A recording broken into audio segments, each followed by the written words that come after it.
Okay, Aaron, 4 minutes to go. Yeah, look, but don't rush this, because entertainment is about ritual. Entertainment is about superstition.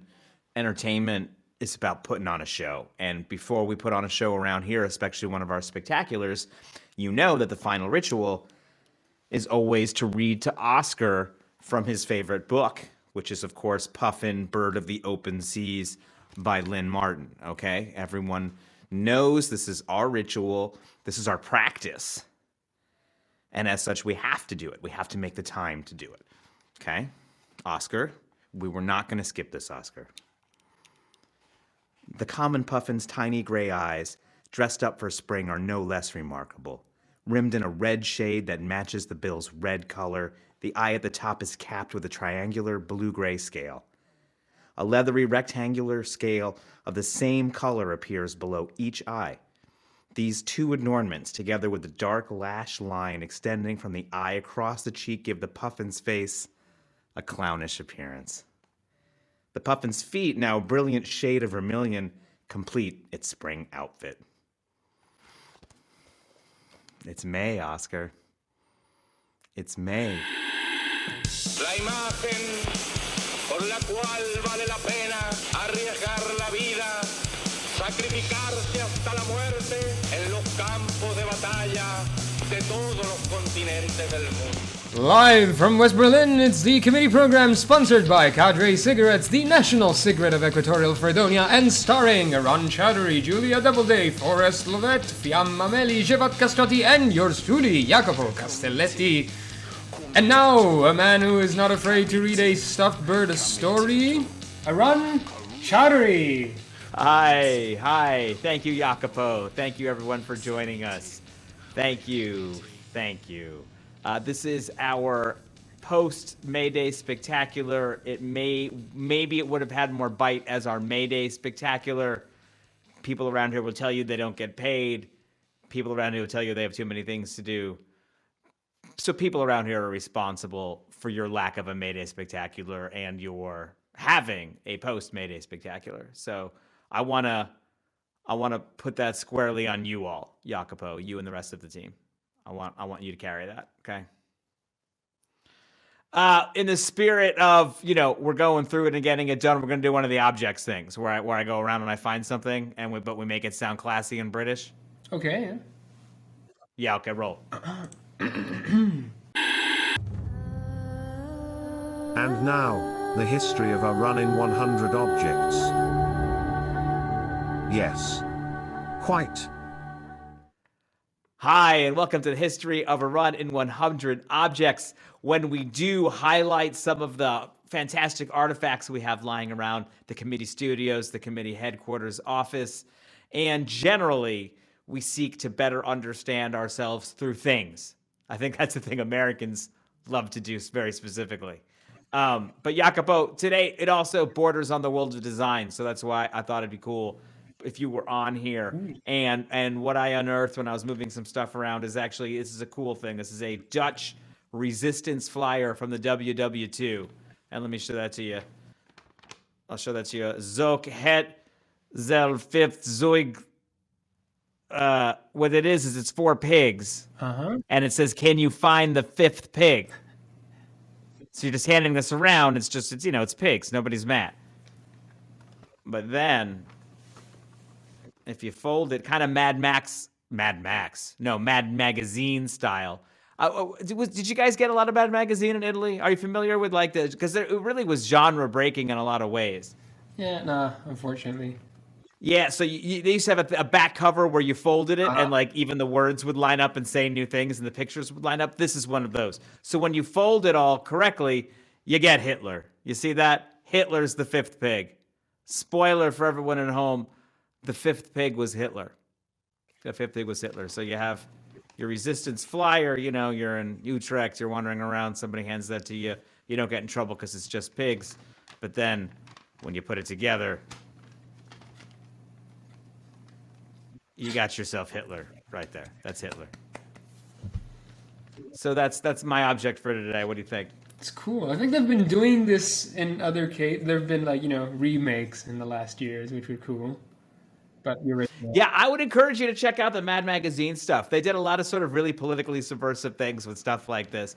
There isn't anything like it now that's sort of so wacky and yet pointed and slightly earnest in its unearnestness. I don't know how to describe Mad Magazine. I don't know. We got to get deeper into this for you. I think it would be helpful for you. That would be cool. Yeah. Yeah. I love that. Yeah. Yeah. All right. Spectacular. Let's go. This is Cross Atlantic Crosstalk. Hi, welcome to the committee program post Mayday Spectacular. We wanted to get our shit together for Mayday. We didn't, and so now the spectacular has moved to a week later. But making it extra spectacular is the return of the Cross Atlantic Crosstalk gang. That is Ellie Mae O'Hagan, the director of the Class think tank in the UK, and the show's own deputy director, Julia Doubleday. Hello to you both. Hi. I've only just noticed how bizarre your desk is. That's a toucan. You just noticed one that? Of It's a Yeah. It's a puffin. He's had it. That's Oscar. He Forever. smells of the sea. Is that a real puffin? It's a real taxidermied puffin. Yes, he's from He Iceland. bought it in duty free. While under the influence of the drug Ambien, which we were speaking of earlier. Yeah. So I don't remember much. I was coming home from Finland, and 2 weeks later, Oscar arrived home from Finland, and we've been inseparable ever since. That's beautiful. And I get him if a run dies. It's already been discussed. That's right. My children have Well, I abjectly wasn't said they consulted about this. do not want the puffin. They do not like Oscar. They do not want to talk about Oscar. They don't like him. To be fair, the odds that a run actually has a will are, I'm going to say 0. So it's going to be a mad grab. If you are Grab for a the cat. lawyer who wants to help me put together a will for free or for cheap, please get in touch He's with the probably show gonna die program at pretty committee.org. And you need to do that in the next 3 years. Thank you. Appreciate you. So actually, I want to take advantage of having you here, Ellie, to ask you to help us make sense of to help us make sense of the British local elections. I mean, look, I will say on the surface, we all saw that certainly London flipped some old-timey seats, like Margaret Thatcher's favorite seat, over to Labour. Other places we saw the Tories get blunted by the Greens and by the Lib Dems. What was your take on the shape of the night, especially considering the pressures, both criminal and otherwise, that Boris Johnson and the Tories find themselves under? How did you think the night went?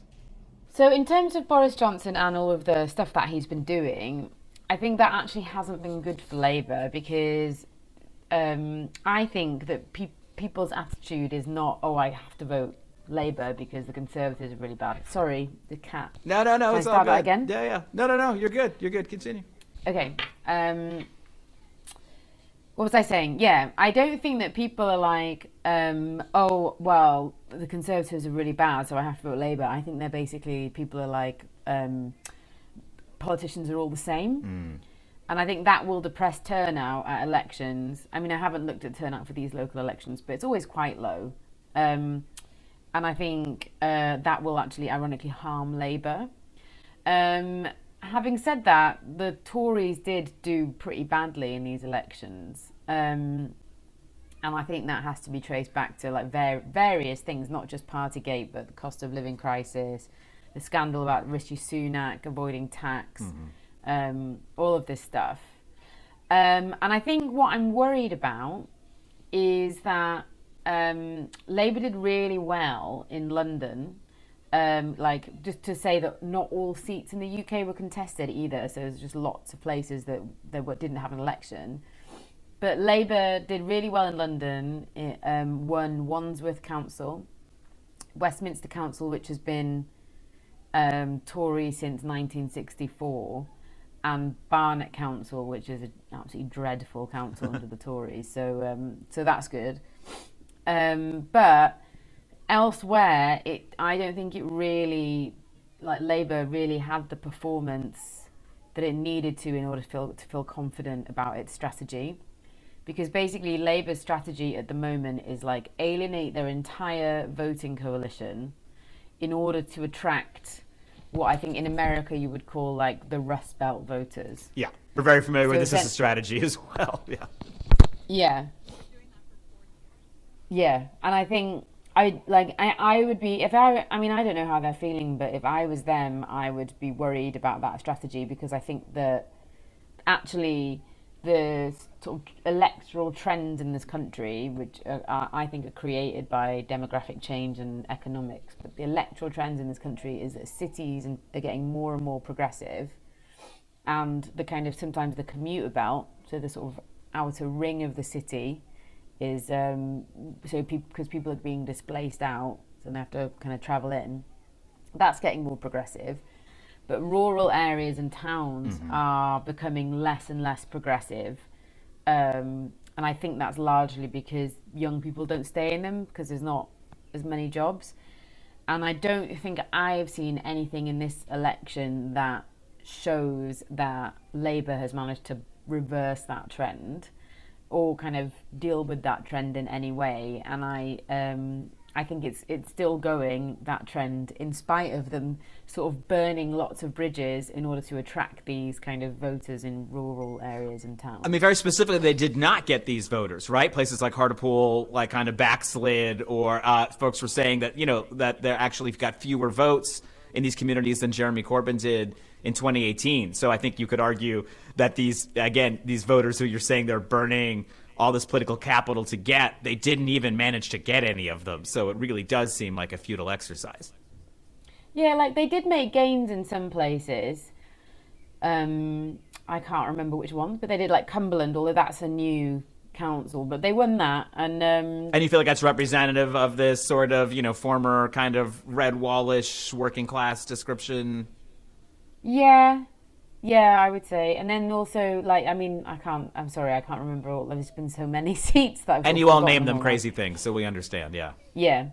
But like, for example, Sheffield. So Sheffield was, that's a northern, it's like I can't think of an American equivalent of Sheffield for your listeners, but for your viewers, but basically it's like, it's a former, like, where there's been like a town with a strong working class identity, and there's like a lot of former mining communities there, and it's kind of semi-rural, so it's on the borders of a national park.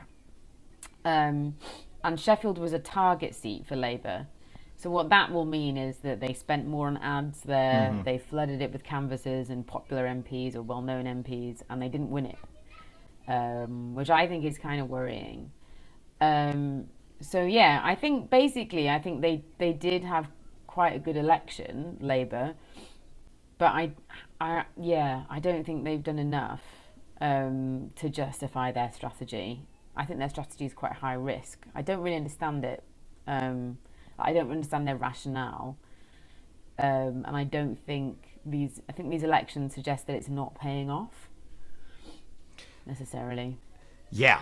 I think that's right. I mean, but I think it's also these kind of results that are kind of blech, neither here nor there, also don't have people asking tough questions of the strategy of leadership. Like, no one's really going to be asking Keir Starmer, I think, tough questions about this, although I could be wrong. Maybe you all are more analytical than we are in the U.S. about these things. But, I mean, we see the hangover of our last few elections, and sort of now we have a trend on TV where it's a cool contrarian thing to say to be Democrats are going to do bad in midterms as we think they are, which is a lie. That is not true. They are going to do extremely poorly. Would you agree, Julia Doubleday? Yeah, I also think that trend maybe died down a little bit in recent weeks. Like, that was definitely a thing I was hearing from, I think, mostly from operatives. I think to a degree, I'm not sure those people even believe that. It's more of a just like try to control the narrative thing, or it's a denial thing. But yeah, I don't see any way that the Democrats can come back from the place they're in. Roe v. Wade actually could be something of a motivator to get the Democrats out, for sure. So I mean, if anything, that, as horrific as it is in terms of electorally, it may save their ass in the midterms. But I'm not convinced that that's even enough, because I think for a lot of people, they feel like this is horrific. The Democrats have every branch of government and they're doing nothing. So why is that motivating me to come out and vote Democrat? Now, the boomers who have just been buying this bullshit for decades That's not their perspective. They're like, well, we just have to get out and vote harder. But for younger people, we know that they could end the filibuster tomorrow. We know that they could encode Roe v. Wade into law tomorrow. They're choosing. Obama promised to do it in 2008. Obama promised to do it in 2008, and he had a supermajority, yeah. and he had the ability to do it. Yeah. And then he said, I'd rather focus on things that aren't so controversial. So that's why we are where we are. The Democrats have been fundraising on they're going to take away your right to choose for decades. And in the meantime, anytime they had power, they never took the steps necessary to encode it into law. They never did what they said that they would do. And so it can go either way. On the one hand, like, yes, older voters who are and people who are just desperate to pull out the stops to do whatever they can to stop this from happening, which I definitely empathize with, are going to come out and vote for Democrats. But there's a lot of other people that feel like, you've lied to us so many times. You have the power to do it. Show us that you're going to do it, or go fuck yourself. Because, right now there's basically 2 votes holding up killing the filibuster, according to what we know. There may be other people hiding behind Yeah, there's 2 or 3 votes behind them, I think, who enjoy not having to answer. So with Manchin and Cinema, it's like, well, what can we possibly do about Manchin and Cinema?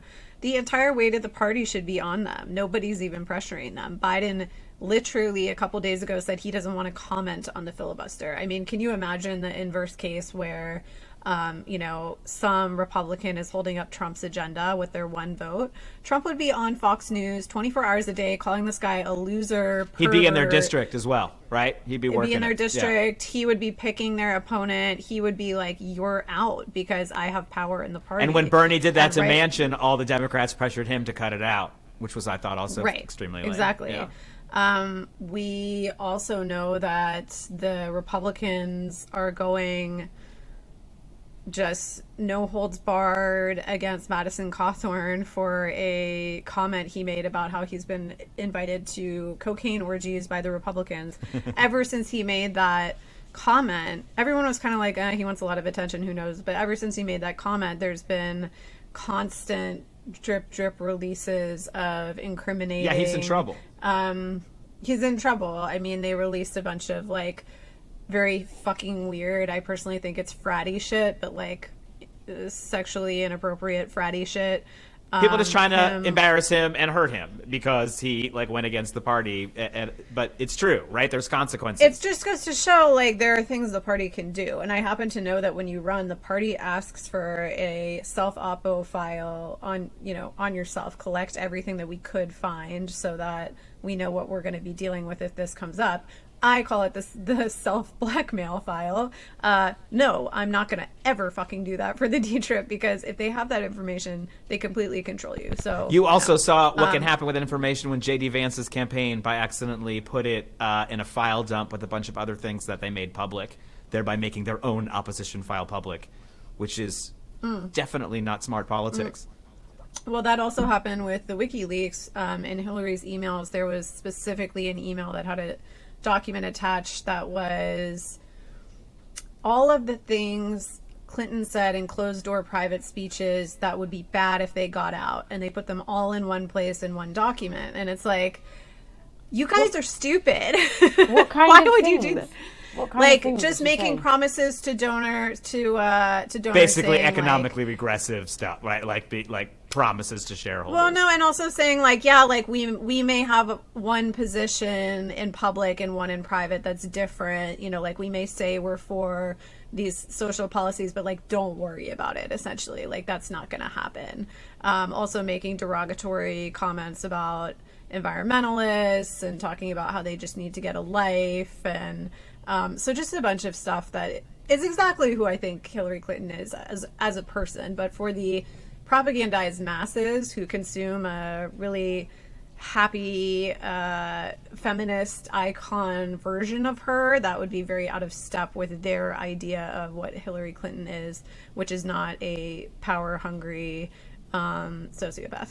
I will say, talking about repro again, just really quick, and we actually talk about it later in the show, but Liz Winstead was supposed to come on the show today to talk about it. Nothing to do with the Roe v. Wade case, just because it was it's been so bad in America, and even with Roe v. Wade in place, right? It was such a Right. symbolic thing for Democrats because actually the power that Republicans have to stop people from having abortions is at the state level, is the parking lot in a clinic isn't big enough, right? Like it's a death by Right. 1,000 cuts. So it's not like Americans had access to abortion to begin with. I mean, Ellie, when you look at this from the outside, I mean, does this seem shocking, or it's just like, yeah, Americans are America-ing? No, it was shocking. I'm in a WhatsApp group of like a bunch of my female friends, and we were all talking about it that day. It was like, it's just upsetting, isn't it, as a woman, wherever you are, like, to see the sort of world's biggest economy do something like that is like quite scary. And the Times newspaper wrote an editorial agreeing with the decision as well, which was kind of worrying. And in this country, I'm sure I've talked about it here before, we have this kind of anti-trans movement, like very lot of transphobia, and and it's mainly coming from women who claim to be progressive, who say that trans people are a threat to women's rights. So it's not really coming from the extreme right as it is in the US or the Republican Party or evangelical Christians. It's coming from so-called feminists, but those feminists are in communication with, and in many cases being financially supported by, the same people in the US that are taking abortion away from the people who need it. And so I think there is a fear here that any gains made in kind of dismantling the rights of trans people will be sort of transferred over to also get rid of the right to abortion. So there's one specific example of this, which is called, I'm going to get it wrong here. It's called Gillick competence, and it's basically this sort of like understanding in the NHS about what you're allowed to consent to as a young person, and like where you're sort of seen as competent to be able to consent and where you're not. And so basically a lot of transphobes have been trying to say that young people are not able to consent to be given puberty blockers when they're transgender. But because they're questioning this law of Gillick competence, what that means is that any person under a certain age who wants an abortion might not be able to get one. Totally. So it does have these like exactly knock-on how that effects. would And slide. I think that's what people are worried about here. But also, in Northern Ireland, there's a total ban on abortion still. And I don't think we talk about that enough in the UK. We often look at what America's doing, but we don't actually look at what our own country's doing. So, I mean, if Sinn Féin gets in the local elections, maybe that'll herald a change. But, I don't know whether that will come, like... I mean, we did see the big yes campaign in the Republic of Ireland. I mean, so I think a lot of us feel like, oh, so Ireland's fine. The UK seems okay. We don't actually think of Northern Ireland as being as distinctive as it is. Actually, was something I hadn't even thought about. Yeah, it's it's bad, but we were very it's not been a good thing. Like it's good week for women here. I think there's been a lot of shock. Is abortive care a normal part of the NHS? Do you have to go to a special division of the NHS, or do you just see is there any way that there is a sort of reproductive rights ghetto inside the NHS where it somehow is treated differently, or is it really truly just part of the system?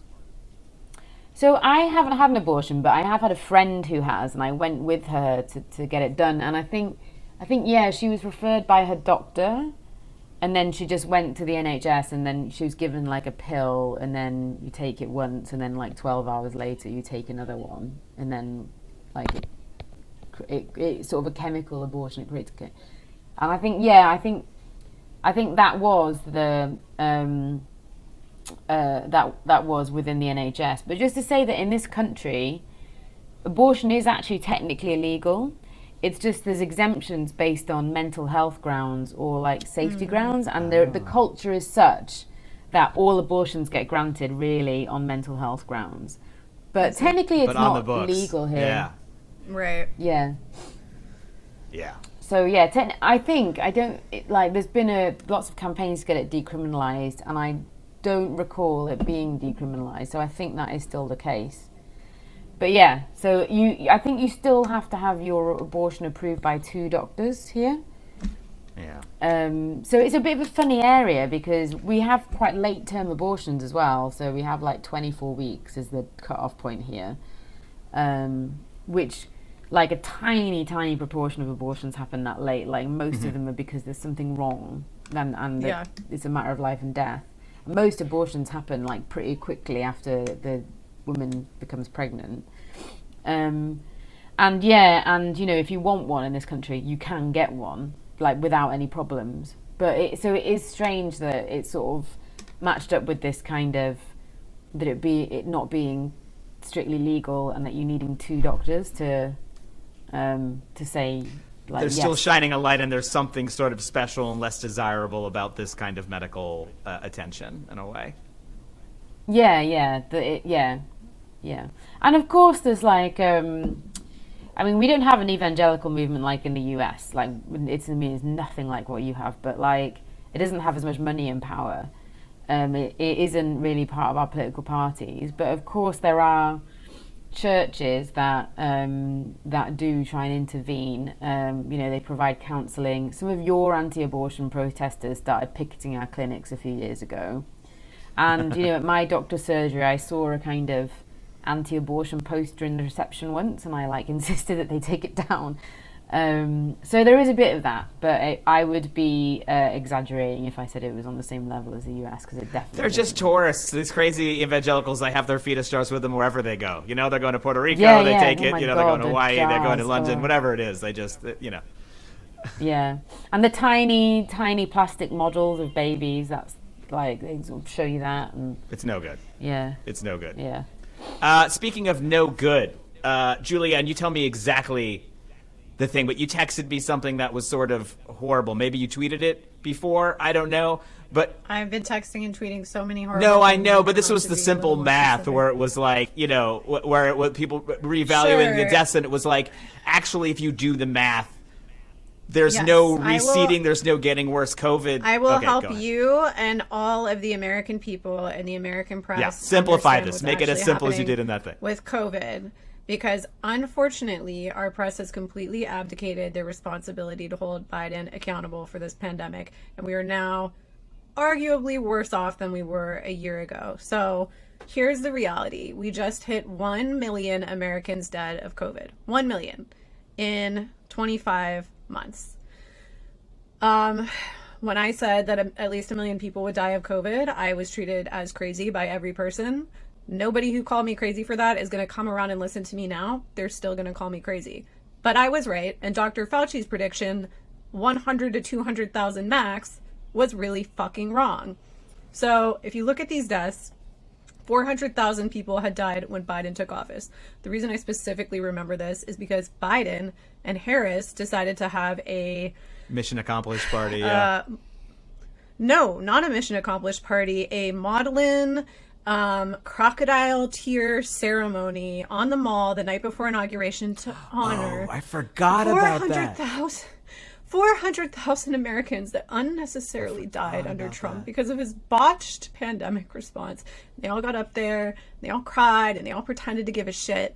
And now we've hit 1 million deaths. You want to know how much they're acknowledging? Forget the fucking ceremony on the mall for the 600,000 people that they've killed. There's not even a mention of it on his Twitter anywhere. He did a public speech yesterday where he wanted to talk about inflation. We're in full-on pandemic denial mode. Like, hit the gas on that shit because we have no fucking plan, and the press is helping them out every step of the way. So here are the numbers. 400,000 people died under Trump in 10 months, average of 40,000 people per month. Obviously, that goes up and down depending on where we are in the wave, but average 40,000 deaths per month. Biden has been in office for 15 months. 600,000 people have died. That's 40,000 people per month. Every single month of the pandemic, 40,000 people, 40,000 The Americans average doesn't have died. change. Yeah, that's what sort of, that's the... Biden has not reduced deaths at all. It's not just that deaths didn't stop. They never changed. He has done nothing. And if you look at the vaccine resistance, which is another thing they're refusing to acknowledge, in Omicron, which they told us was mild, which was not mild. There is a new study out yesterday that is currently being peer reviewed that showed that Omicron is just as motherfucking deadly as the early variants. Now, how did it get labeled mild when there wasn't enough really time stuck. yet to study whether or not it was, because people wanted to believe it and because the entire press was pushing it.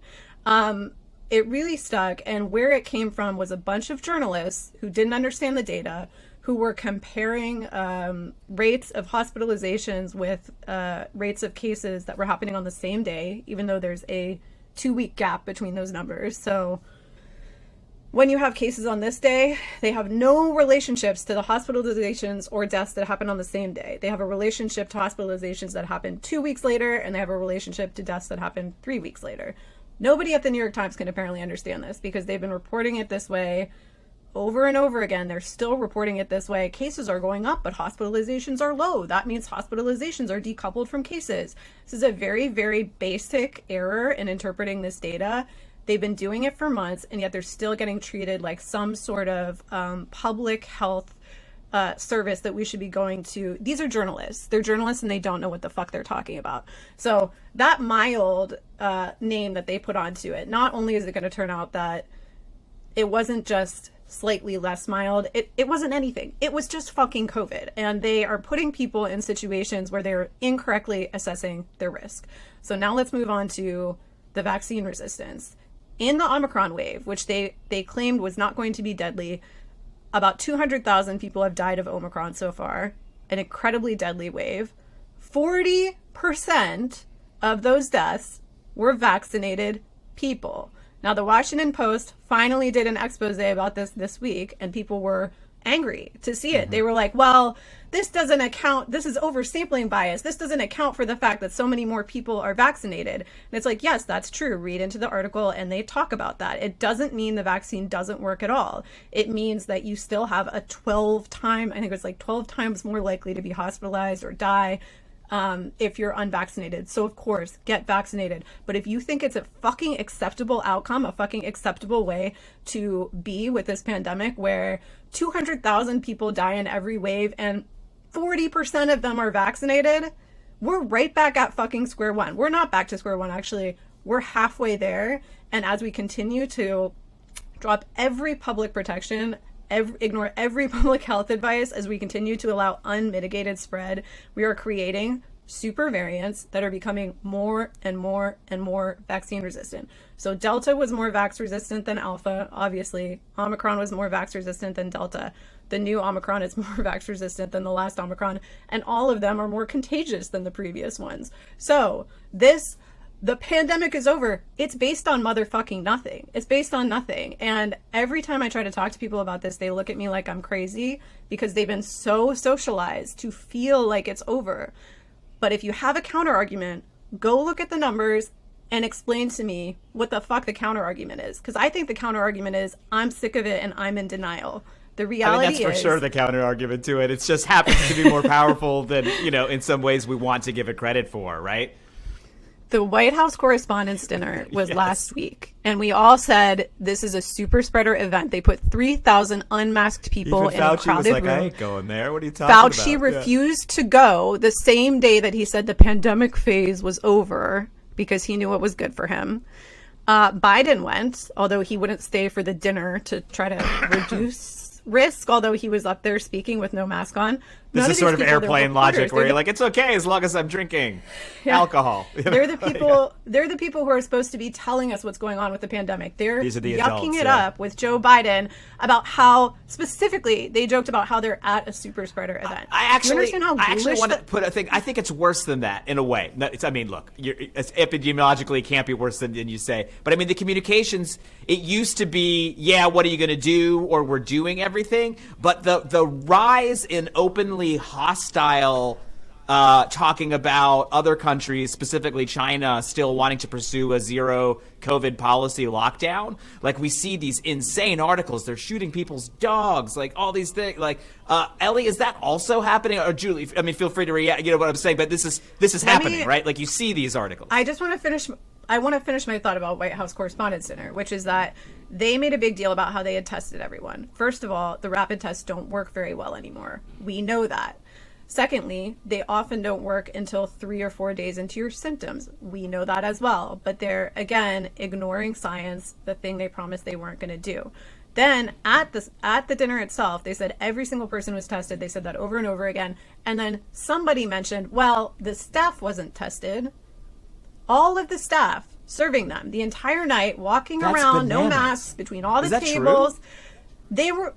They were never tested because, Arun, they're servants. They don't get tests. They're not human beings. So really a great case of just fucking, I don't know, karma. Like, you didn't give these people tests. Now, obviously, as we expected, cases are popping up from all over the White House Correspondents' Dinner. We don't know if Biden got it. It's perfectly possible that he did, but if he didn't get it this time, he'll get it another time. The entire press has now been exposed through this irresponsibility. And this is just the new normal, right? At the dinner, they're joking about, willingly being at a super spreader event. And it's like, okay, you're willingly there. The way they're covering it is, oh, that was their choice. They're willingly there. Are the workers willingly there, or do they just need to get paid? Are the families of workers who may be immunocompromised consenting to be, infected by Kim Kardashian and her boyfriend? Like, no, this is not how public health works. None of these people who have to be around you consent to your bullshit lack of just being socially responsible. Also, it just literally happened at the Gridiron dinner, which, Ellie, is another one of these stupid dinners that they have, which was like last month, where everybody who was there got COVID, including Kamala Harris's husband and stuff. So it's... And the last thing, I promise is the last thing, but the last thing I want to say about the Biden COVID response, along with now being in complete denial about the death rate, denial about the vaccine resistance, which is bringing us squarely back to the beginning of the pandemic, that we're destroying the effectiveness of the vaccine at a very, very rapid pace.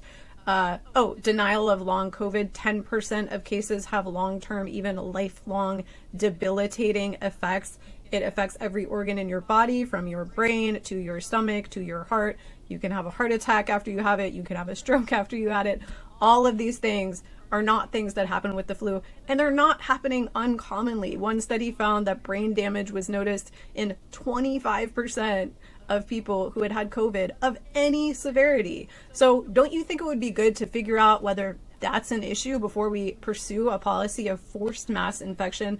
Not once, because you can get it again at the earliest 3 weeks, but generally around 3 months after you've had it, you can get it again. Do you think it's good to get a virus that gives you brain damage 3 times a year for the rest of your life? Do you think you're going to be doing well with that in 10 years when you've had it 30 times and you've never fully had time to recover from the damage it does to your system? So putting that aside, the other issue is the testing. They're suppressing the testing. In January, they announced that they would allow hospitals to stop reporting data to HHS, and myself, a lot of disability activists, a lot of doctors online were raising the red flag. This is very bad. They're unwinding testing. It's always bad when they try to bury data.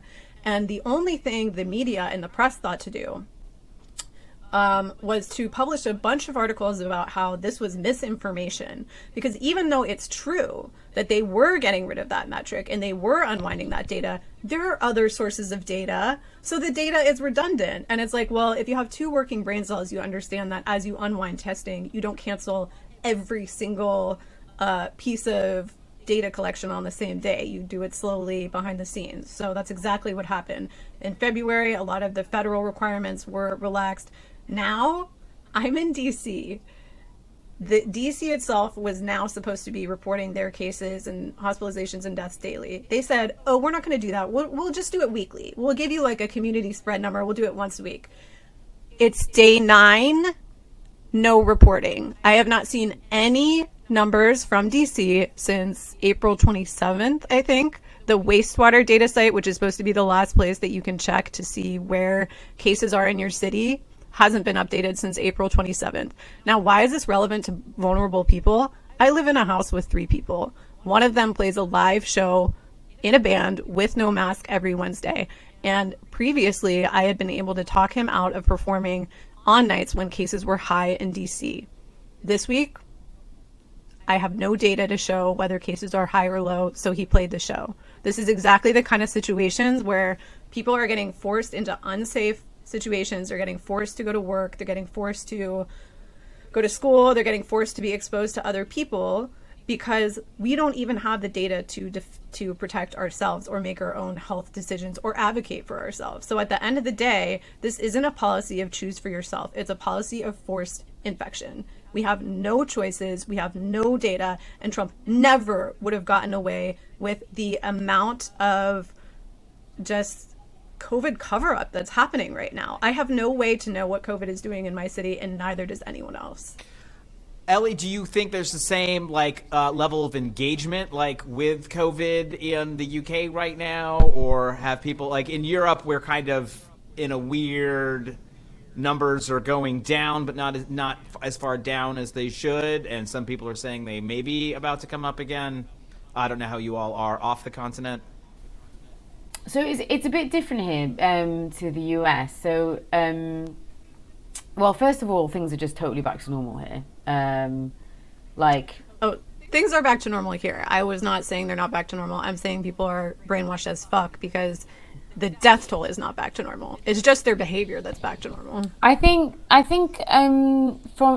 support Britain not shutting down for the simple reason that I think because of the scandals about all of our politicians ignoring lockdown, I think if there was a lockdown here, we would just see mass civil disobedience. I just think people were already growing sick of lockdown.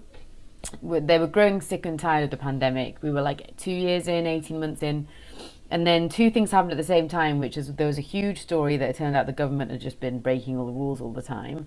That was the first thing, and then the second thing was that Omicron was discovered, and there was talk of another lockdown, and I think those two things kind of coalesced in people's minds and just made them kind of very resistant to any kind of restriction. So I think we would see kind of mass civil disobedience in this country if there was another lockdown now, particularly after people are vaccinated. So that's why I'm not in favour of it. I don't think it would be effective. And it's slightly different. The history of COVID is slightly different here because we had a really strict lockdown almost straight away. I mean, we didn't have it soon enough. The government dragged its heels for 2 weeks, which really allowed COVID to spread around. But then we had a really strict lockdown from March until maybe the end of May, quite a long time, maybe even June. That was really strict, and people were not, they weren't even sitting in each other's gardens. They were sort of there was a whole phase where people were not allowed to sit down in a public park alone, and the police would literally come over and move them on. And what that means, and there's also a lot of evidence that these kind of emergency laws that were passed in order to enforce that lockdown have been, of course, abused by police to sort of be racist, basically. And that a lot of fines were imposed on people that they shouldn't have been. And also that, some people, maybe they had a partner that they'd been with for decades and they weren't allowed to see them in their final moments and say goodbye to them, these kind of things. And what that has meant is that the left in this country has been, very divided. There's been, and then I would say the liberal, the left spectrum, the progressive spectrum. There's some people who are, they really want strict lockdown. They tend to always call for that, whatever the numbers say, whatever the situation is. And those people have exaggerated data a few times, actually. There's a group called Independent Sage, which is Sage is the commission that advises the government on lockdown, and Independent Sage is this independent group of scientists who've come together to kind of provide advice that they feel is less compromised, and some of the stuff they've put out has been a bit dodgy. So there's them, but then there's also this constituency on the left that's quite anti-lockdown because they think that it obscures wider social questions, we need to adapt to COVID by having a massive public health investment, by giving people proper sick pay, that kind of thing, by generally making people more healthy, which I agree with, and I agree with, especially in this country, in the sense that like the genie is out of the bottle now. We're not going to get rid of COVID in this country. I just don't think that's going to happen. However, that section of the left, I feel, has called things wrong, because there's been certain moments where there's been like a crunch point, where we know that the line is going to go up. And really, at that point, the government has left it so late that the only viable response to stop the health system collapsing is a lockdown. And that part of the left will still oppose a lockdown, even though, there's not really any other It's way, actually the crisis where the only thing that addresses it is that, right? Yeah, exactly, because the crisis is too imminent. So basically, so the left is quite divided. It's definitely not as I feel like the American left, from what I can see, is much more unified on the sense that there needs to be restrictions, whereas here, that isn't. No. I would say Americans have broadly just given up. Sorry, go ahead, That's not Julie. true. Americans are in denial, and So I mean the left, back sorry. up also. Including. Not even the left. People I know, people who have been very following the science every step of the way, they're just tired of it.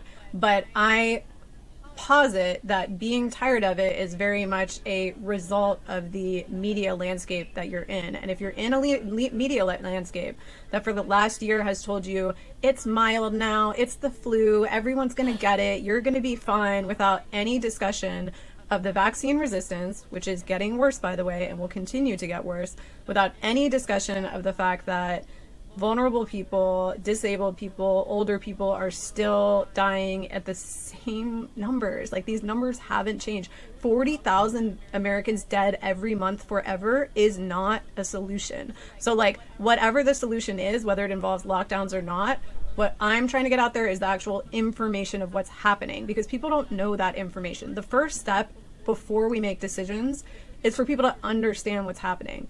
And when you talk to people about Biden, they think that he's done something about the pandemic. He hasn't. That's what the math shows. 40,000 people a month are dying. That's more than a typical flu season, and they're not all older people. So we can't go on like that forever. I'm sorry, lockdowns are maybe unfeasible. Killing 40,000 people every month is not feasible. It's insane. And people just want to bury their head in the sand about it. But there's so many things between lockdown, total lockdown, and doing anything. I mean, what needs to happen during surges, masks indoors.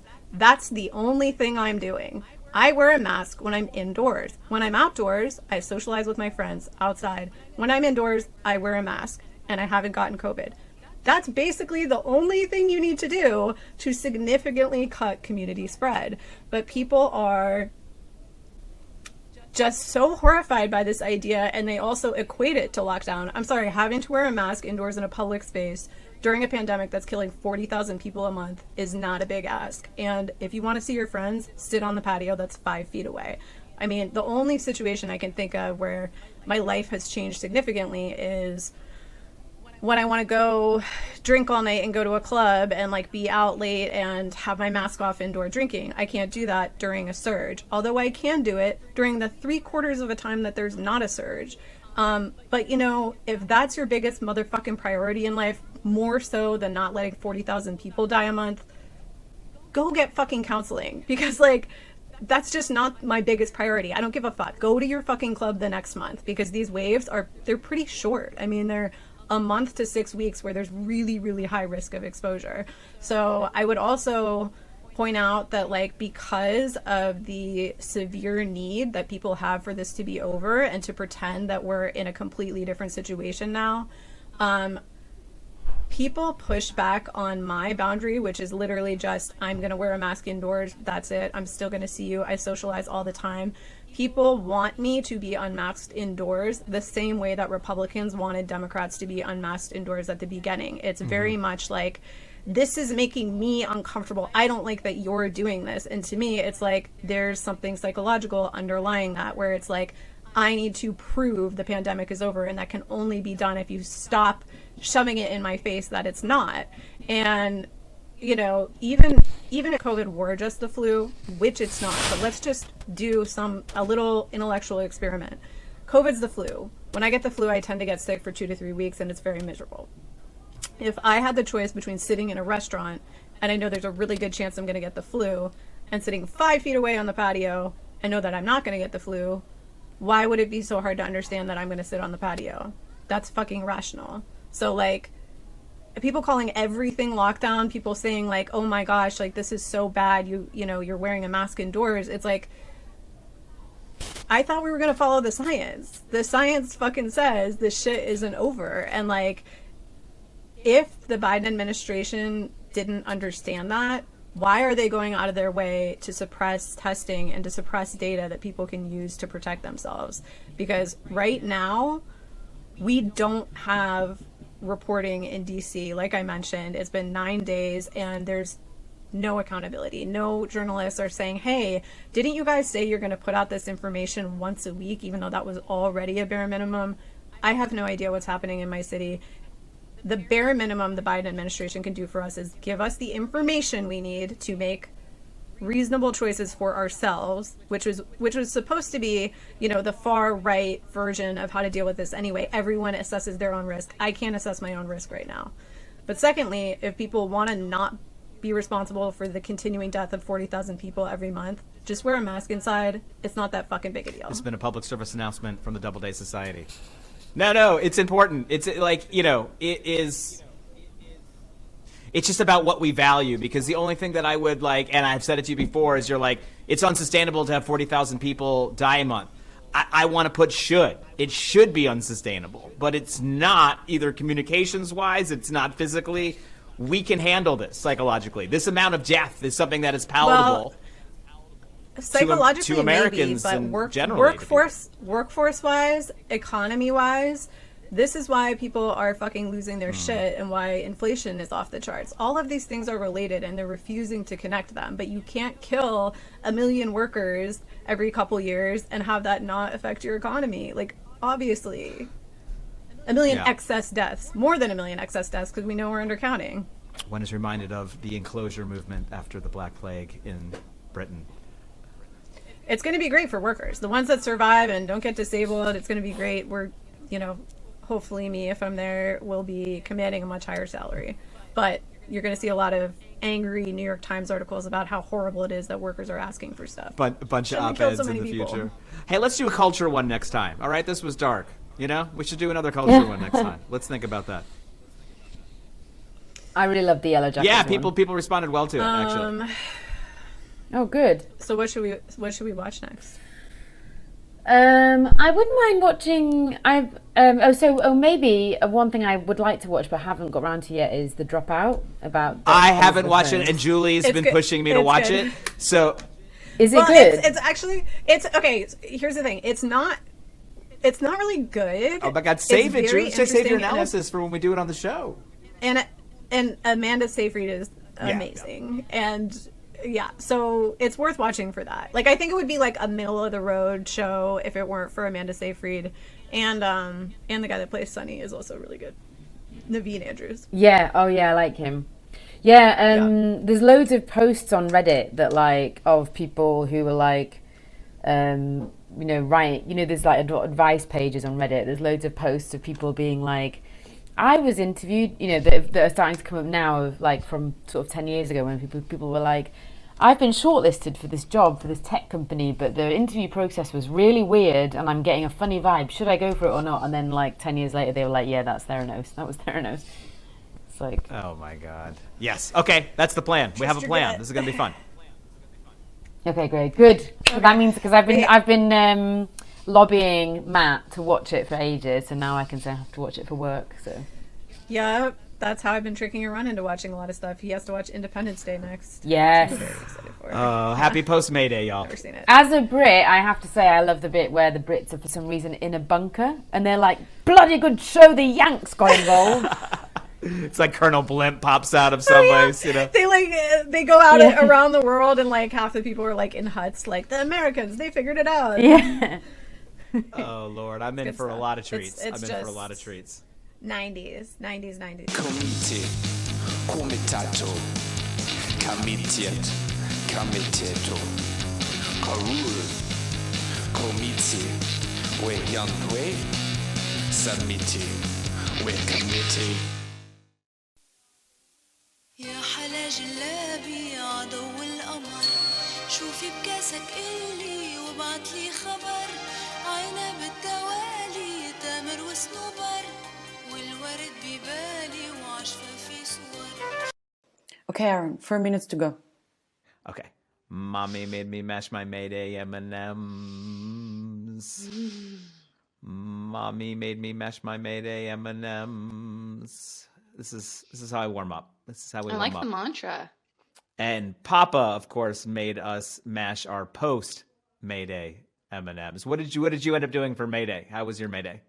Oh, it was great. I love Mayday. I'm of course a pagan, so I have a lot of fun for Mayday. What does that involve for maybe we can talk to folks about that. Is that going to involve like a poll? Yeah, it involves like fires and polls and orgies and kind of like a whole bacchanal for the spring. And do we know the clear line? I don't mean to get you into doing show stuff before the show even starts. Do we know the clear line between this, what you're describing, and the kind of sensible, labor socialist holiday that people like me like to celebrate? Right. Well, I think that, you can kind of combine the two. They both have very long and important histories. And so I would see nothing wrong with a kind of mix-up socialist pagan Labor Day celebration. I'd be into that. Yeah, I've always thought of myself as a socialist with squeamish characteristics. I think that's how they described it. I think it's how Zhou and Lai described it. This is the Global News Rodeo with Arun Chowdhury and Forrest Lovette. Hi, and welcome back to the committee program. I am your host, Arun Chowdhury, and now your Global News Rodeo. A roundup of world events is curated by the show's own Forrest Lovette. Let's go. Item 1, a hard Labour's Day night. Labour wins in London, but still lags behind. The Socialist Workers reporting that the Labour Party won a series of local elections this Friday. The victories were in London districts, most notably the Wandsworth district, which was taken from the Tories for the first time in 44 years. Side note, famously, that's Margaret Thatcher's favorite district. I don't know exactly why. We can ask Ellie Mayo-Hagan in a minute. Labour is also expected to win Westminster Council for the first time since its inception in 1964. Observers said the voters were rejecting Boris Johnson's lies and corruption and channeling their rage at the rising costs of living in the city. However, Labour did worse nationwide in this local election than they did in 2018 with Jeremy Corbyn as the party leader. Some see this as a damning verdict for current Labour leader Keir Starmer. Salford Mayor and Labour member Paul Dennett said the party needs clarity on foreign policy and was quoted saying, "We've had years and years of austerity and we're facing costs of living crisis. Facing a cost of living crisis. When we're door knocking, we see people are really frustrated at the moment with the political system."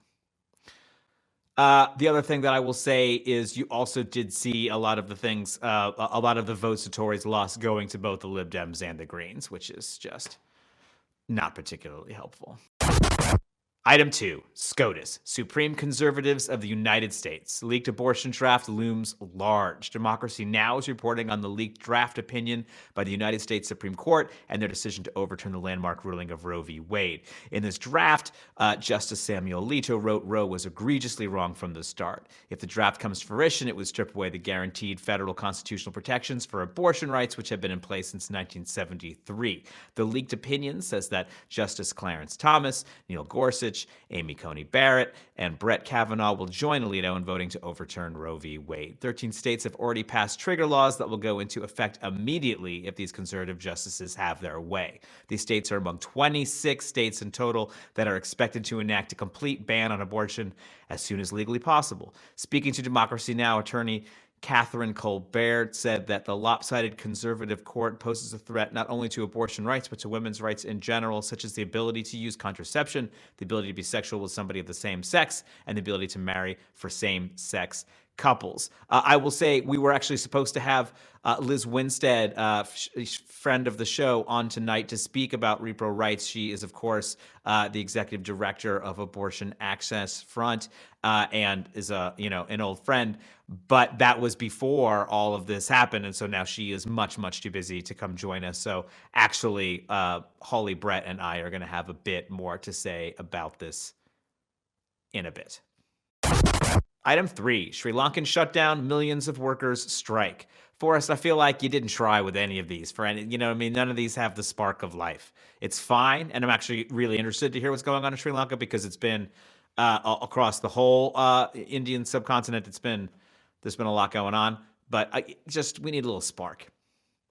Item 3, Sri Lankan shutdown, millions of workers strike. Deutsche Welle is reporting a workers' strike in Sri Lanka that had brought the country to a standstill. Millions of public and private sector workers walked out and took to the streets on Friday in protest to the government's mishandling of an ongoing financial crisis. The strike was organized by trade unions and civil organizations. Waving black flags, the workers called for the resignation of President Gotabaya Rajapaksa. Despite the continued pressure to step down, including protesters camped outside his office in the capital, Colombo, Rajapaksa continues to ignore demands and relinquish his power. The country is facing its worst financial crisis since it achieved independence in 1948. Last month, the Sri Lankan government was forced to default on its $51 billion in foreign debt after the reserves of U.S. dollars ran out. I mean, look, actually, I don't even want to editorialize on this. I want to bring some people in. We should do a roundup because there's so much going on in Pakistan. There's so much going Pakistan or Pakistan. You shouldn't mix those two things together, right? That's not what anyone's trying to do. But talking about Sri Lanka, talk about Pakistan, talk about India. I think there's enough to justify us taking an hour trip around and talking to some folks. Item 4, and I take it back, Forrest. We're hitting this one really hard. And I appreciate you. Item 4, hitting on the bong bong. Marcos, a heavy favorite in the upcoming Philippines election. The Guardian is reporting that 67.5 million Filipinos will vote on Monday, May 9th, to decide on a new president, along with thousands of other positions, including the vice presidency and the Senate. The clear frontrunner is Ferdinand Bong Bong Marcos, the son of former Philippine dictator Ferdinand Marcos Sr. According to U.S. News, Marcos is currently polling at 56%, far ahead of closest candidate Robredo, the incumbent vice president. After returning from exile, the Marcos family began to rebuild their public image. Bong Bong Marcos won elections for governor, congressman, and senator before running for president. Although departing President Rodrigo Duterte will have a controversial legacy, his party, the Federal Party of the Philippines, is likely to retain its control of the presidency, with Marcos also representing the PFP. And why not, right? And why not? This one is nuts. I mean, the only losers here are the Filipinos, which is not great. But this is just one for the record books. Ciao and welcome back to our polling update here at the Polling Channel, brought to you by the Committee Program. In the German region of North Rhine-Westphalia, the CDU seem on track to edge the SPD per force opposing, with the Greens as a significant addition and biggest winner since last elections. The Liberal FDP are the big losers, and in fact, are. Scottish self-determination is caught between two fronts, with Samantha Comra's polls putting no on independence at 51% and yes at 49%.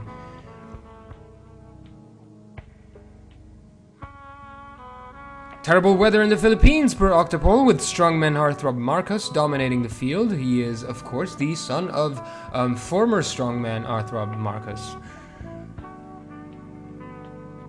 When asked, with the information you have at this time, would you vote to approve or reject the constitution proposed by the Constitutional Convention? In Chile, a small majority of voters are leaning reject at 56%, which is something we should keep an eye on.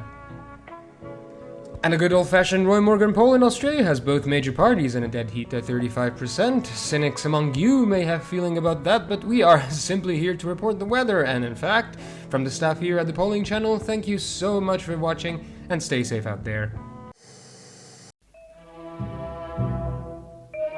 And now, Committee Confessions.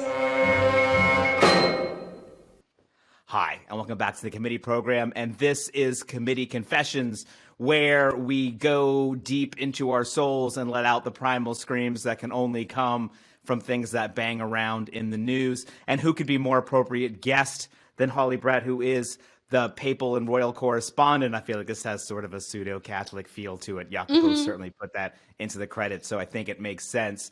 Although the reason for the season is pretty shit, which is the Supreme Court, the leaked memo that says that they are intending to strike down Roe v. Wade. For our European folks, this is the court case that guarantees the right of people to an abortion. But I do want to say, and this will be the beginning of my confession, and this will then lead into yours, which will include a satirical letter, my favorite form of satire. If you've ever read the one the person read, which is Herzog writing to his cleaning lady. It's like one of my favorite things that's ever been written. One. Oh my God, yeah, it's so funny. But I just love the genre of satirical letter, and so I'm hoping that you'll read it for us on air. But look, it's easy to say, this is the horrible plan of, which has been. Conservatives have wanted this for all 50 years of Roe, to take it down, to do bit by bit. I will say legally, it's one of those win the war, lose the peace things that progressives are so good at. It's sort of, you win the right to abortion in Roe v. Wade, but the history of it since then has been very effective grassroots efforts to make things hard. Like an abortion clinic has to have a certain size parking lot, right? Just sort of chipping away at the at what makes actually abortion clinics work and possible, which makes it rarer and rarer. And then the thing that's so horrible that I think maybe specifically I wanted to talk about and come on into the booth and yell about a bit is that this has sort of been set up by Democrats so complicitly in such sort of obvious ways, right? Losing this messaging war, almost throwing the messaging war, right, in a way that's reminiscent of Law and Order stuff, right? It's like, we don't want as many cops and they shouldn't be as bad, but we still want to be tough on crime. This kind of thing. People who are my age, Gen X and older, will just recall having pounded into our heads by Democrats in the 90s, whether it be Hillary Clinton or other folks, that abortion was tragic and should be made rare. And of course, it should maybe be legal, but we should definitely regulate it.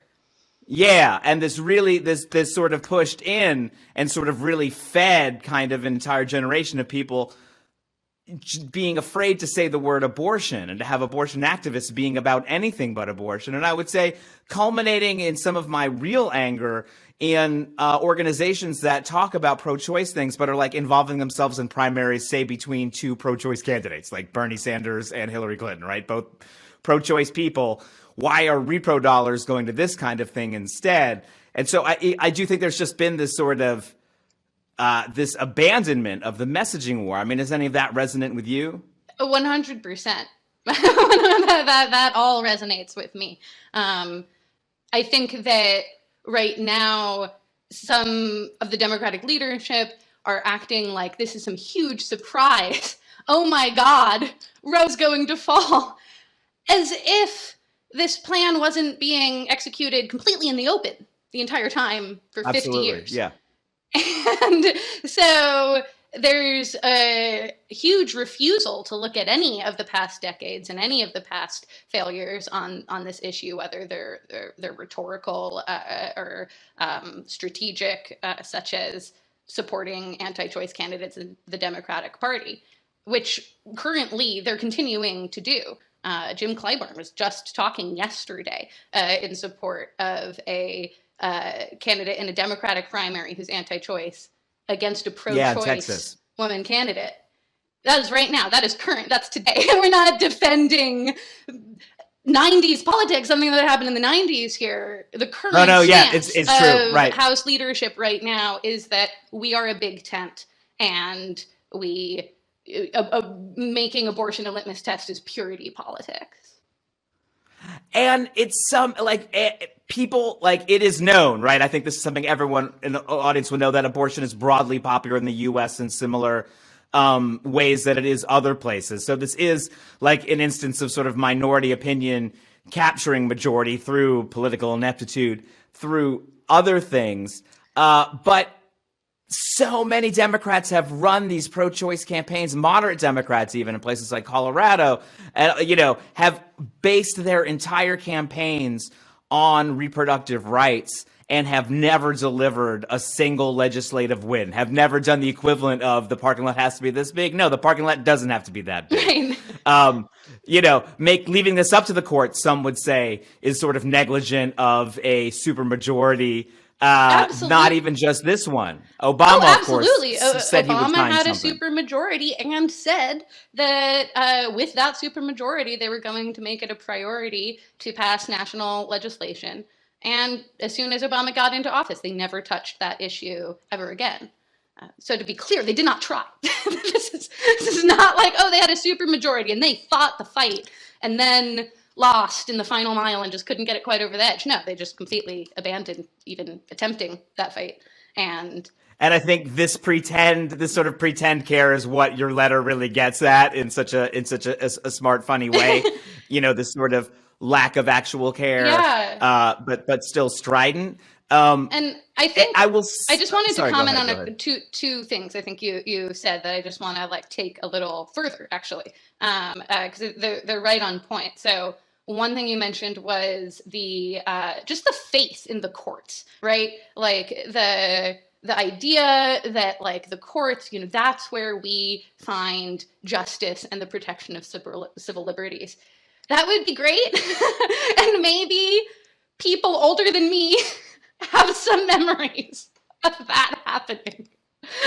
Right? But my first encounter with a Supreme Court decision was Bush v. Gore, right? That's right when I was coming of age. So I have a very different view due to that. But I just think it's absolutely negligent to have continued to just put faith in the courts as if that's what's going to save us in the end of the day. Well, in real time, we see the court strategy just completely, crumbling and not being anywhere on our side. And so I think the answer has always been to pass national legislation. And, frankly, I do feel with national universal legislation, right? Yeah. For so many things, this is the only thing. Yeah. And I'm really feeling with the court right now as they, smack down democratic will and what we actually want to do. I'm actually feeling I almost feel like we should call their bluff, sort of. The Supreme Court's kind of saying the Constitution sucks and doesn't do enough and has major glaring gaps and problems. And maybe we should kind of call their bluff and be no, you know what? It is power to the people. It should be legislators, passing laws. Let's put the court in their place by actually passing the laws that we want and even contemplating constitutional amendments. We should absolutely be thinking that big as to how we counter. There are answers for how you counter a Supreme Court that has gone way, way off the deep end and is totally overpowered and corrupted. But we just have to take them. And so just sitting there being the courts. No, that would be an incredible thing to take. I would say that in similar ways, though, you see an ossification kind of even in progressive world of these kind of too big to fail institutions, right? When something goes wrong, people all start shoveling money at Move On, or something goes wrong. When something goes wrong in the repro world, people shovel money at Planned Parenthood. And I think they don't know that the actual reality of abortion healthcare being provided is done by independent clinics. That Planned Parenthood will not do an abortion after 14 weeks, which many people find themselves in a situation in which they do have to have abortion care after 14 weeks, and that there actually is just a very thin veneer of a handful of clinics who are doing this work.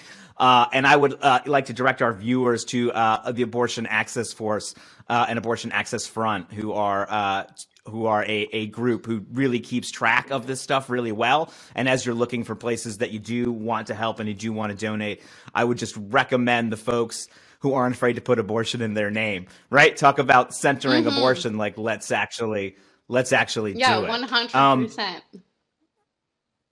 All right. I'm on team I don't free want abortion on demand. I mean, it's not even that weird, and it's not even that new or something, right? This was considered an essential part of human liberation in for now, well over like 200 years. Right. You know, this has like been part of the political conversation, and it's Right. incredible And seeing to see the something, backslide. right, like so core and foundational to the liberal philosophy and framework, right, just be like cast off as, I mean, I feel like the gaslighting right now is like abortion is identity politics. And it's purity politics. Yeah. Like that's the message. Yeah. And it's like, You're like, no, it come is on, this is fucking super material important. and real. Like what the fuck? Yeah. Could not be more real. Yeah. But look, on the show, we talk about different ways to communicate. Satire is one of them. You know, I love do want you to satire. read your excellent letter.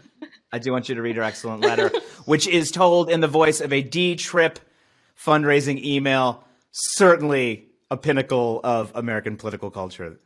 All right, are you ready for it? Absolutely. I'm going to close my right. eyes. Urgent action required. Your life is on the line.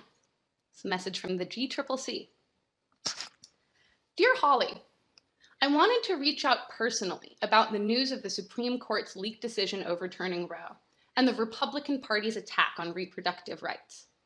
As the chair of the DCCC, I want to inform you about the Democrats' plan to take on this fight, which we can do only with your support. First, I want to make a few things clear about the nature of the challenge we face. Let me reiterate my public statement following the news of the leaked decision. Democrats, we're angry and hurt, I know. But it is not about the filibuster, the size of the court, or what the Senate hasn't passed. It's about Republicans, not us. We can save our freedoms, but it's November, stupid.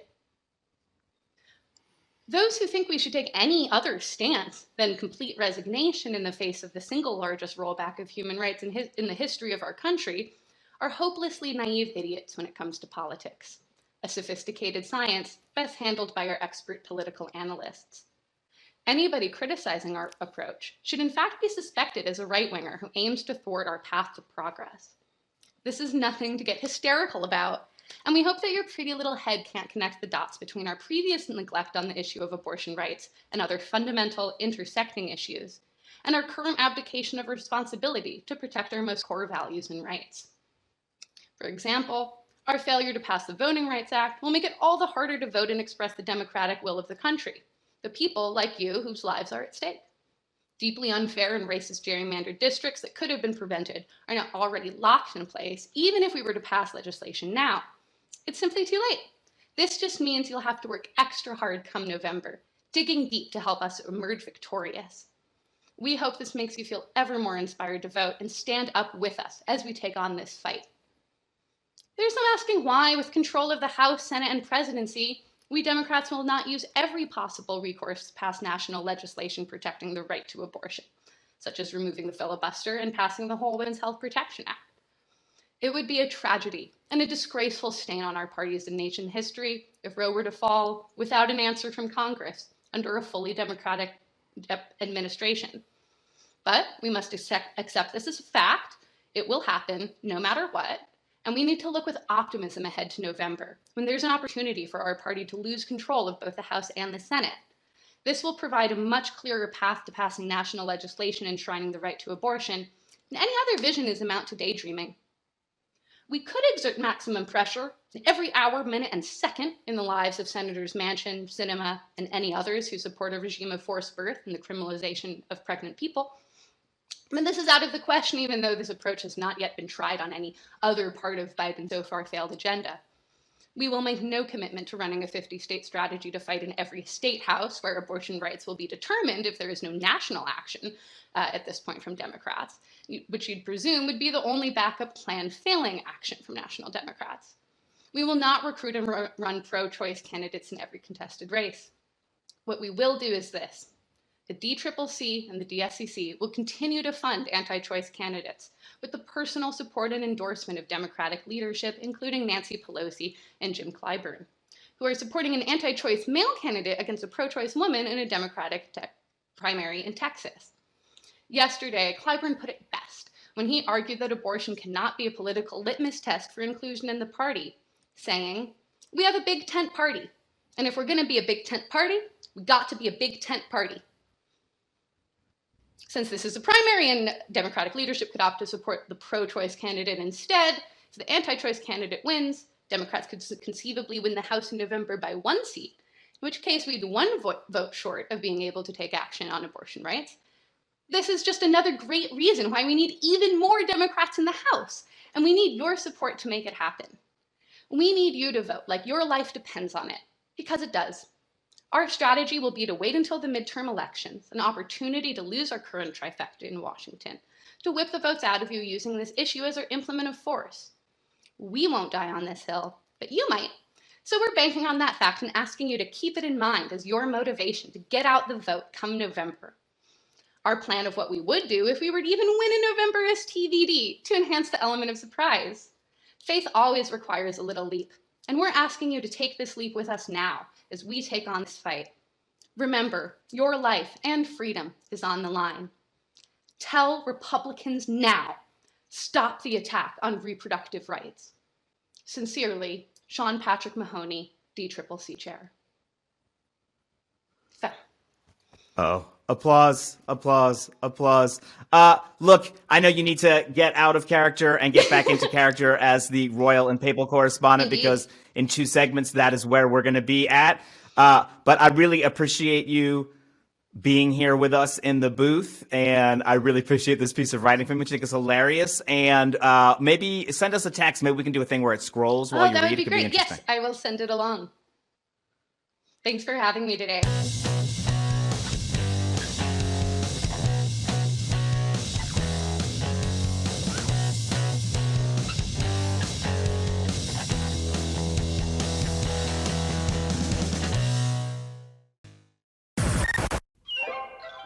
And now, keeping up with the Habsburgs.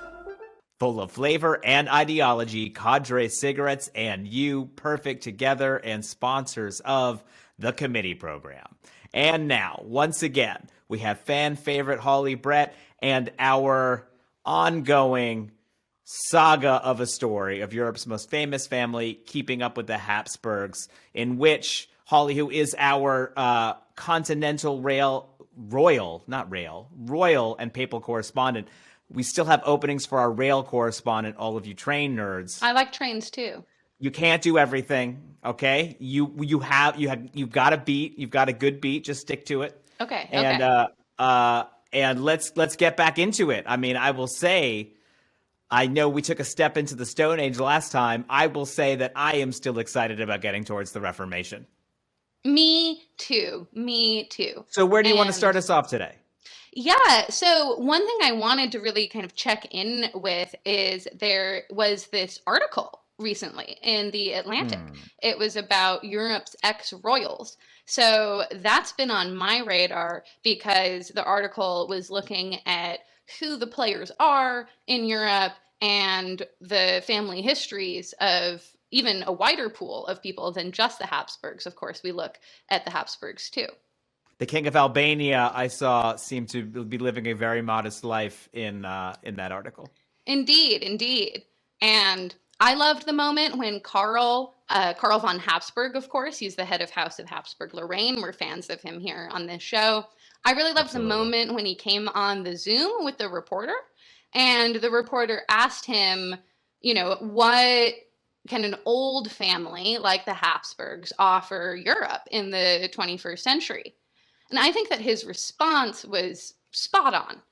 He said, I actually even have the quote right here. Hold on.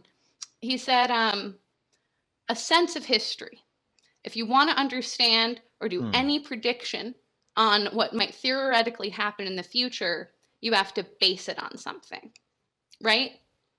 So obviously, I couldn't agree more. And perhaps also tellingly of the future, Karl in that moment, he also said that the Habsburgs, they've only been out of power for 2 generations. And comparatively, that's actually not very long if you look at the rest of the family history, right? So I think there might be some implication there, who knows, but of future power that the Habsburgs could hold. Well, where are we going to start? Where are we going to start today with the Habsburgs, knowing, of course, that they're probably all going to be, part of Elon Musk's Twitter mafia on the continent, launching forward. So I think just really quickly before we get there, I did want to talk actually about a couple other families that were mentioned in the articles and how other families. Yeah, because the Habsburgs, they really, they weren't operating in a vacuum, right? They were operating in the interplay of all of these other royal families in Europe. And so we have to understand how they intertwine in order to understand the modern day arena of all of these different ex-royals. I'm up for this. Totally. Great. Let's hear the other teams. Great. So the other teams. Yeah. So we have the Bourbons, right? So the Bourbons were a European royal family originating in France. They ruled for many centuries, mostly in France, but also in Sicily and Spain. And they had a hostile relationship with the Habsburgs, often fighting with them and not intermixing as much of others. We have and with the time we're talking about now, everybody's super Catholic, so there's not going to be any we're more Catholic than you kind of Catholic. Stuff. Yeah. Okay. Yeah. But don't worry, we'll get there. So we also have the Romanovs who were mentioned. They were the Russian emperors, right? They were, of course, these families are all the same. They basically are, right? Yeah, and they're all very old, and they also largely ruled until early on in the 20th century, right? They all similarly faced coups and revolutions and sometimes executions, right? Like the Romanovs were all executed, of course, in the Russian Revolution. And now they do have some modern day family members, distant relatives who claim succession, and it's always shady though, right? It's always shady. I feel like the Bourbons have more paperwork. Yeah, they have way more paperwork. There are at least 3 modern day individuals in France who lay claim to the French dynasty, and they are pretty silly people. So on top of that, we also have, and this is who I really want to talk about. Okay. We have the House of Hohenzollern. So the House of Hohenzollern, it's of particular importance to us in relationship to the Habsburgs. So there's many parallels and also intersections with them over time. I think there's even a case, because they have modern day descendants too. So I think there's even a case for a whole spin-off show for keeping up with the Hohenzollerns. They're really cool. Are they from more northern Germany? Because I will say, I think there's things named after them, like my doctor's street, I think is. Yeah, that wouldn't be too surprising. They actually originated in Swabia along... back in Swabia. So they are super local to the Habsburgs. Super local to the Habsburgs. In the 11th century is when they originated. So they also originated at a very similar time.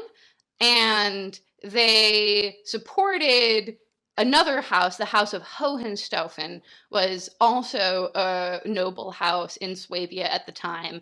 And those 3 houses all actually worked together and were quite amicable and mutually supportive. I'm pretty sure that you made the last one of them up, but this is incredibly interesting and I think probably speaks to a higher truth. So we will forgive you that. Yes, thank you. Is that the chessboard, basically? Yeah. Well, I think I do have just a few more notes, a few more quick notes on the Hohenzollerns, because they did come to be very significant later on, even though they weren't as powerful earlier on. They came to occupy the positions of Emperor of Prussia and King of Germany. And they did so until the German Revolution, in which they were ousted. And that was after Germany's defeat in World War I, right? So we see all of these rulers kind of facing the consequences of World War I and the aftermath and the revolutions taking place at that time. Yeah, we're in Charlottenburg here. So that's definitely kind of the heart of old Prussia for us. Exactly. Right. And the Hohenzollern, so they were split into two branches, right? We have the Swabian branch on one hand, and they were Catholic. And we have the Franconian branch on the other. And the Franconian branch is the one who became the rulers of Prussia. And very critically, they had actually became Protestant in the 16th century. So they broke off significantly from the Catholic side and from Catholic interests at that time. And their break is a huge part of the Protestant Reformation in the history there, which I'm just so excited to get to soon. I know I'm excited for that, as you know, so I don't even mean to like jinx it by harping on it. So I just want to ask you the tradition that we hear constantly of Prussia and their military. And to be honest, up here, there isn't that much going on in terms of agriculture or industry. So it makes sense to have a good military. Is that from there? Is that something that the house was known for? You know, if the Habsburgs were known for their sort of scheming marriages and power brokering, they were more known for their march on in straight lines and get it done? Yeah, I think that that's right. And I think that it was important for them for a long time. They were always under threat, right? So being able to have, defenses and be armed and be able to protect yourself, that's how they survived through centuries of attacks on their family dynasty. This is so interesting. And so how do you think that we have the lay of the land? What are the Habsburgs better at than all of these folks? Why do we talk about them? Right. Well, I think that the Habsburgs have far more compelling contemporary heirs. I think that Karl especially is really back on Karl. Yeah. Back on Karl. I think that he's doing such a great job of representing the Habsburg line, and all of the Habsburgs virtually do work in politics. And I think that they're the ones who are really advancing how a so-called ex-royal can really be royal in today's world. Look, and I hesitate to make any comparisons because it's specifically not your job. This is specifically not your job. But when it comes to the ex-royal world, you mean how people who hold on to titles can continue to exercise power, not how can Meghan Markle continue, That's to right. do the Meghan Markle thing. That's right. The Meghan Markle thing is its whole own thing. That is its own thing. Listen, I know we didn't get there, but I appreciate you letting us see these other players on the field. I often say the supporting characters in politics are the ones that we don't look at, and we should. So we appreciate you bringing them in and giving us a much richer tapestry that the Habsburgs are sewing on. Are they sewing on a tapestry? You don't paint on a tapestry. You sew the tapestry. Embroider? You can embroider the tapestry, and I think that that's what we're doing here together. Thank you so much, Hawley Brett, for coming on with us, and I hope you had a good Mayday, and I hope that we'll see you soon. Thank you. You too.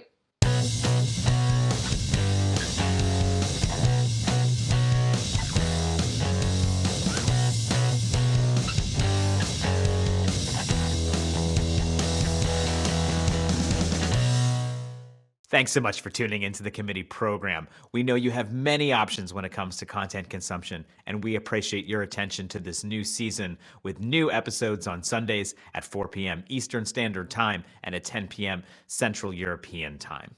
You can support the show by becoming a member on patreon.com/the committee program. You can follow committee on Twitter, /committee pro, on YouTube, the committee program, on Instagram, the committee program, on Facebook, the committee program, and you can visit the committee program company store at tpublic.com, the committee program shop. Special thanks, as always, to our team, Xhevat Kastrati, Fiamma Meli, Jacopo Castelletti, Forrest, Lovette, and committee's deputy director, Julia Doubleday. Look alive out there. It's later than you think.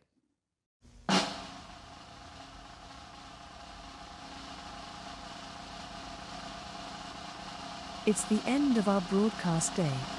Thanks for listening.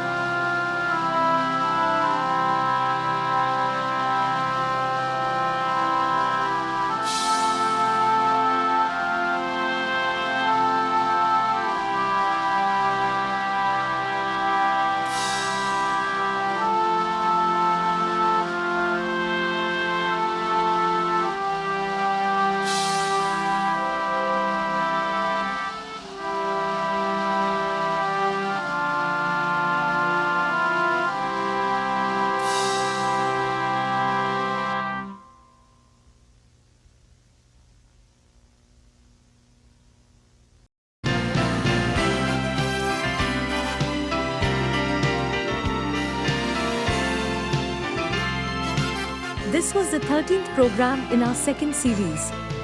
For more global infotainment from the committee program, click on the video screen right or screen left. Please like and subscribe to the committee program on Sundays at 4 p.m. Eastern and 10 p.m. Central European Time.